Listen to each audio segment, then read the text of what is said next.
ఓం శ్రీ గురుభ్యో నమః. హరి ఓం గం గణపతయే నమః. ఓం దుం దుర్గాయే నమః. హరి ఓం కాత్యాయనాయ విద్మహే కన్యకుమారి ధీమహి తన్నో దుర్గిః ప్రచోదయాతు. ఓం అర్ధకాయం మహావీరం చంద్రాదిత్య విమర్ధనం సింహికా గర్భసంభూతం తం రాహుం ప్రణమామ్యహం. ఓం రాహుగ్రహ దేవతాయే నమో నమః. మనము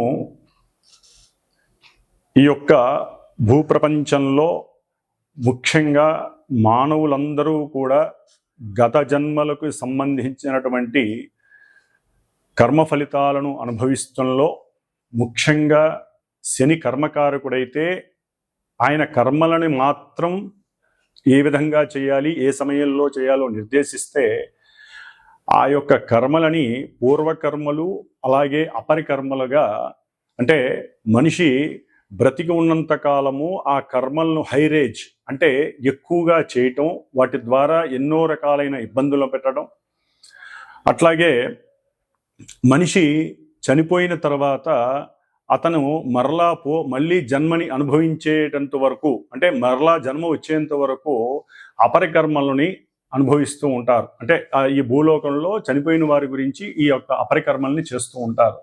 కాబట్టి ఈ యొక్క అపరికర్మలకు అధిష్టాన దేవత రాహువు. అంటే మరి ఇప్పుడు ఈ రాహుకేతువుల గురించి చర్చించడంలో ముఖ్య ఉద్దేశం ఏంటంటే, మనకి మార్చి 30 తర్వాత శని మారాడు, అట్లాగే రేపు మే 14 తర్వాత గురుడు రాశి మార్పు జరుగుతోంది. మే 18 తర్వాత రాహువు, ఇప్పటి వరకు మీనరాశిలో జలరాశిలో ఉన్నటువంటి రాహువు వాయుతత్వపు రాశి అయినటువంటి మిత్రుడైనటువంటి శని యొక్క కుంభరాశిలోకి తన యొక్క ప్రవేశాన్ని చేస్తున్నాడు, పూర్వాభాద్ర నక్షత్రంలో 1వ పాదంలో ఉండి. కాబట్టి అందుకని ఈ రాహువుని గురించి మాట్లాడుతున్నాము. అట్లాగే తర్వాత కేతువు గురించి కూడా మాట్లాడదాము.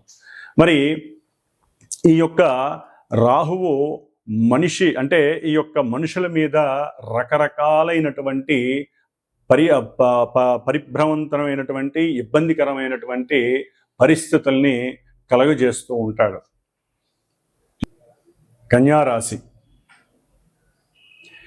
ఈ యొక్క కన్యారాశి వారికి మే 18వ తేదీన ఇప్పటి వరకు వీరికి రాహుకేతువుల వలన దాదాపుగా సంవత్సరంన్నర బట్టి కూడా కాలసర్ప యోగ దోష ప్రభావం వలన ఆరోగ్యపరంగా ఇబ్బందులు, వ్యాపారపరంగా నష్టాలు, అయిన వాళ్లే శత్రువులు, అట్లాగే ఊరిని హాస్పిటల్స్కి వెళ్ళటం, లేనిపోని దరిద్రం అంతా వీళ్ళకి చుట్టుకుంది.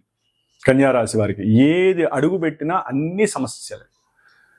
మరి ఇప్పుడు ఈ యొక్క కన్యారాశి వారికి అందరికన్నా గొప్పవాడైనటువంటి రాహువు, అంటే శనిచ్చే ఫలితాలు కూడా రాహువు ఇస్తాడు ఇక్కడ, అది విశేషం.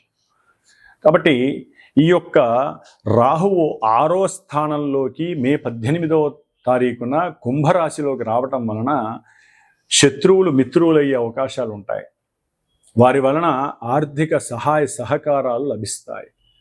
ఎవరైతే శత్రువులు అనుకున్నారో వారి దగ్గరే మీరు మిత్రుల్లా భావించి మీకు ఆర్థిక సహాయ సహకారాలను అందిస్తారు. ఒకవేళ ఏదైనా వ్యాపారపరంగా మీరు గనక వ్యాపారపరంగా ఆలోచనని గనక వాళ్ళతో షేర్ చేసినట్లయితే ఆకస్మికంగా వాళ్ళు మీకు ఏదైనా సహాయ సహకారాలు భాగస్వామ్యం ద్వారా అందించడానికి అవకాశం ఉంటాయి.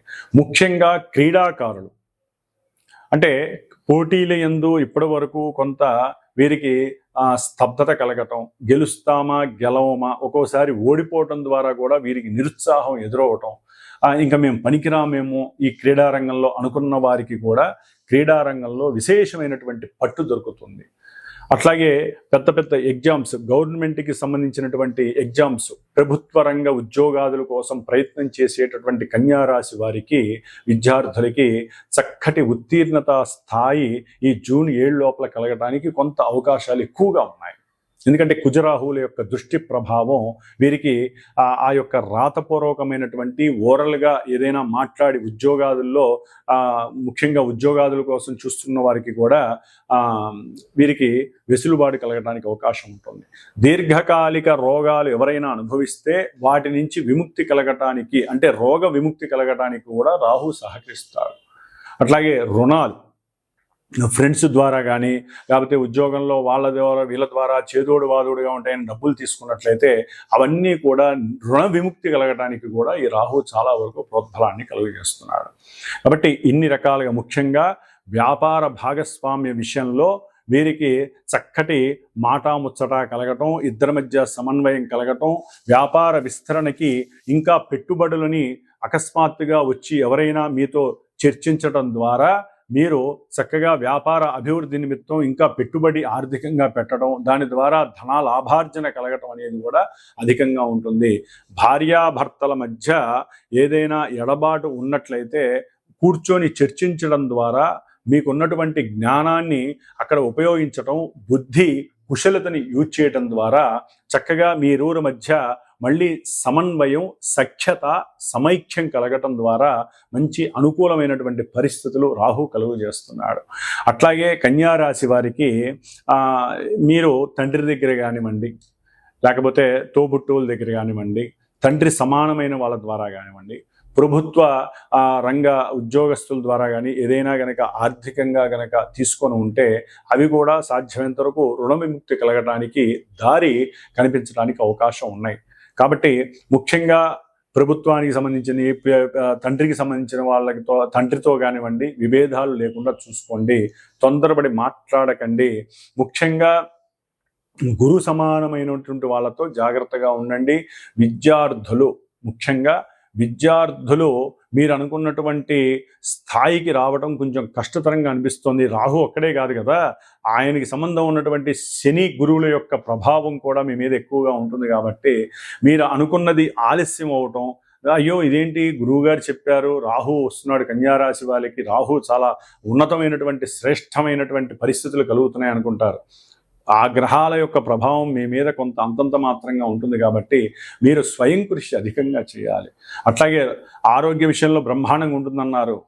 ఆరోగ్య విషయంలో మీరు స్వయంగా యోగా లాంటివో లేకపోతే ఇంకా కృషి చేయాలి బాగా, అంటే వాకింగ్ చేయడం ద్వారానో దానికి సంబంధించినటువంటి పరిస్థితులను మీరు ఎంచుకొని ఆ యొక్క రోగ నిరోధక శక్తిని పెంచుకునే మార్గాన్ని ఎంచుకుంటే తొందరగా మీకు ఉన్నటువంటి కొన్ని ఏదైతే ఇంత భూతత్వంలో చూస్తున్నారో నాకు ఈ రోగం ఉంది అని కన్యారాశి వాళ్ళు ఆ రోగాలు పటాపించలవటానికి ఇది విశేషమైనటువంటి మార్గంగా మనం భావించవచ్చు.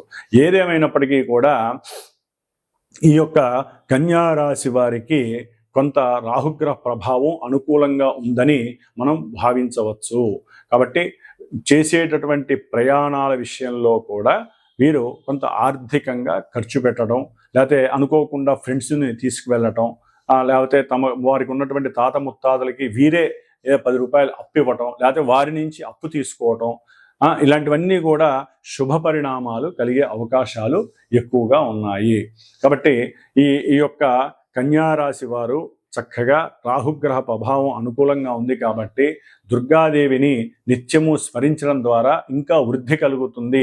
మిగతా గ్రహాల వలన వీరికి కొన్ని హెచ్చుతగ్గులు ఉన్నప్పటికీ కూడా దుర్గాదేవి వాటిని లెవెల్ చేసి రాహుగ్రహానికి అధిష్టాన దేవత అయినటువంటి దుర్గాదేవి అనుగ్రహం మీకు నిండుగా అనుకూలంగా ఉందని చెప్పవచ్చు. ఓం దుమ్ దుర్గాయే నమః. మనకున్నటువంటి నవగ్రహాలలో సప్తగ్రహాలు ఒక పక్కన ఉంచగా ఈ రాహుకేతువుల్ని షాడో ప్లానెట్స్ అంటే ఛాయాగ్రహాలు, కాల్పనిక బిందువులు అంటారు. ఇవి ఏ రాశిలో అయితే ఉంటాయో ఆ రాశి యొక్క ఆ రాశ్యాధిపతి యొక్క, అట్లాగే ఇవి ఏ నక్షత్రంలో ఉంటే ఆ నక్షత్రాధిపతి యొక్క ఏ గ్రహం వీటిల్ని చూస్తుందో ఆ గ్రహం యొక్క ఫలితాలు, అట్లాగే ఈ గ్రహం ఏ రాశుల్ని, ముఖ్యంగా రాహువు 5వ స్థానాన్ని, 9వ స్థానాన్ని, 7వ స్థానాన్ని చూస్తూ ఉంటాడు. అంటే ఇప్పుడు కుంభరాశిలోకి వస్తున్నటువంటి రాహువు తన యొక్క అపసవ్య, అంటే వీళ్ళు అపసవ్య దృష్టిని కలిగి ఉంటారు. మిగతా గ్రహాలు వక్రించినప్పుడు మాత్రం కొంచెం వెనక భావాలను ఇస్తారు, కానీ వీరు ఎప్పుడూ కూడా అంతరిక్షంలో అపసవ్య దశలో తిరుగుతూ ఉంటారు. కాబట్టి ఈ కుంభరాశిలో మారేటటువంటి మే 18న మారుతున్నటువంటి రాహువు మరి కుంభరాశి యొక్క ఫలితాలని అక్కడ ఉండి తన యొక్క దృష్టి తులారాశి మీద, 5వ రాశి మీద, సప్తమ దృష్టి సింహరాశి మీద, నవమ దృష్టి మిథున రాశి మీద పడుతోంది. కాబట్టి ఈ యొక్క రాశుల్లో ఉన్నటువంటి గ్రహాలు ఈ యొక్క రాశి ఫలితాలు ఇస్తాయి.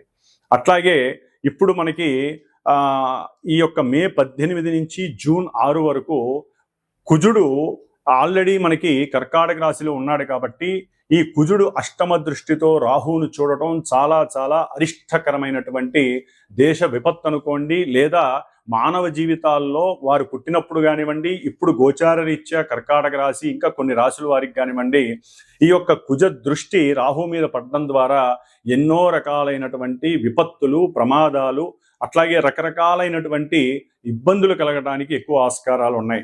దీన్ని సర్పదోషం అంటారు. రాహుకేతువులకి సర్పదోషానికి చాలా చాలా సంబంధం ఉంది. అట్లాగే మనకి 2 రకాల పద్ధతులు ఉంటాయి. రాహువు వామాచార పద్ధతికి అధిపతి అయితే, కేతువు మనకి దక్షిణాచార పద్ధతికి అధిపతి అవుతాడు. అంటే చాలామంది ఈ యొక్క వామాచార పద్ధతిని ఈ మధ్య కాలంలో దాన్ని మనకి సాత్వికమైన వామాచార పద్ధతులు కూడా ఉన్నాయి, కానీ వాటిల్ని రజోగుణ తమోగుణ పద్ధతి ద్వారా రకరకాల విన్యాసాలను చేస్తూ ఆర్థికంగా ధనాన్ని సంపాదించుకోవడానికి చేసేటటువంటి పనులలో ఈ రాహుని ఎక్కువగా ఉపయోగిస్తున్నారు. కాబట్టి సాధ్యమైనంత వరకు రాహువు సాత్వికంగా మనకి ఉన్నటువంటి మన ఋషులు ఇచ్చినటువంటి ఎన్నో దుర్గా సూక్తాలు ఉన్నాయి, చండీ సప్తసతి ఉంది, అట్లాగే దశమహావిద్యల్లో వాటిని సాత్వికంగా ఉపయోగించుకునే పద్ధతులు ఎన్నో ఉన్నాయి, ప్రదక్షిణ క్రమాలు ఉన్నాయి, దైవారాధనలు ఉన్నాయి, ముఖ్యంగా సుబ్రహ్మణ్యేశ్వర స్వామికి సంబంధించిన ఎన్నో ఆరాధనలు ఉన్నాయి. వీటన్నిటిని చేసుకోవటం ద్వారా ఎవరికైతే రాహుకేతువులు దోషాలు ఉన్నాయో, సర్పదోషాలు, ముఖ్యంగా మనకి పితృదోషము, గురుదోషము, పత్ని దోషము, సర్పదోషము, ఇట్లా ఎన్నో రకాల దోషాలు మనల్ని పట్టి పీడిస్తూ ఉంటాయి. అంటే మన తాత ముత్తాతలు చేసుకున్నటువంటి పాపకర్మలు, పూర్వజన్మల్లో మనం చేసుకున్నటువంటి ఎన్నో కర్మలన్నీ కూడా ఈ రాహుకేతువుల ద్వారా ఇప్పుడు ప్రజెంట్లో మనల్ని అనుభవింపజేసేటటువంటి పరిస్థితిని ఈ యొక్క సర్పదోషాలు ఎన్నో రకాలుగా ఇబ్బందులు ఎదగనివ్వు. వీటిల్లో ముఖ్యంగా కాలసర్ప దోషము అంటే జన్మలగ్నంలో రాహు ఉండి సప్తమంలో కేతు ఉంటే, ఈ రెండింటి మధ్య గనక గ్రహాలు ఉన్నట్లయితే సవ్యదశలో ఉంటే, అంటే రాహువు నుంచి అపసవ్య దశలో కేతు వరకు గ్రహాలుంటే జన్మజాతకంలో దాన్ని కాలసర్ప యోగ దోషము అంటారు. ఇది మహా డేంజర్ అని చెప్పి అనుకోవచ్చు. అంటే డేంజర్ అంటే భయపడాల్సిన అవసరం ఏం లేదండి. అనుకున్న కార్యక్రమాలు ముందుకు వెళ్ళనివ్వవు. అట్లాగే ప్రతి విషయంలో వారికి చిరాకు, పరాకు, ఇబ్బందులు, ఒక రకమైనటువంటి నిర్జీవమైనటువంటి స్థితి ఈ యొక్క కాలసర్ప యోగ దోషం కలిగినటువంటి ఉంటుంది. కాబట్టి వీరికి కూడా ఎన్నో ప్రత్యామ్నాయ పద్ధతులు ఉన్నాయి. అలాంటివి మాలాంటి గురువుల్ని సంప్రదించడం ద్వారా మీకు చక్కటి ఆ యొక్క ఫలితాలు కనిపించేటటువంటి ఎన్నో ప్రయోజనకరమైనటువంటి పూజలు, దానాలు, హోమాలు, ఇలాంటివన్నీ కూడా ఎన్నో పూజలు ఉంటాయి. కాబట్టి ఇవన్నీ కూడా ముఖ్యంగా కేతువు దక్షిణాచార పద్ధతి, ఈయనకి మడి అంటూ, అట్లాగే ఆచారాలు, సాంప్రదాయాలు, గురువుల పైన మన్నన, ఇలాంటివన్నీ కూడా కేతువు చక్కగా మనకి అవకాశం ఇస్తూ ఉంటాడు. కాబట్టి కేతువు గురించి తర్వాత మాట్లాడుకుందాం. ఇప్పుడు మనం మాట్లాడుకునేటటువంటి ద్వాదశ రాశుల్లో ఈ రాహువు కుంభరాశిలో ఉన్నప్పుడు మేష నుంచి మిగతా రాశుల వారికి ఏ విధమైనటువంటి ఫలితాలని ఈ రాహువు కలుగజేస్తాడో మనం తెలుసుకుందాం.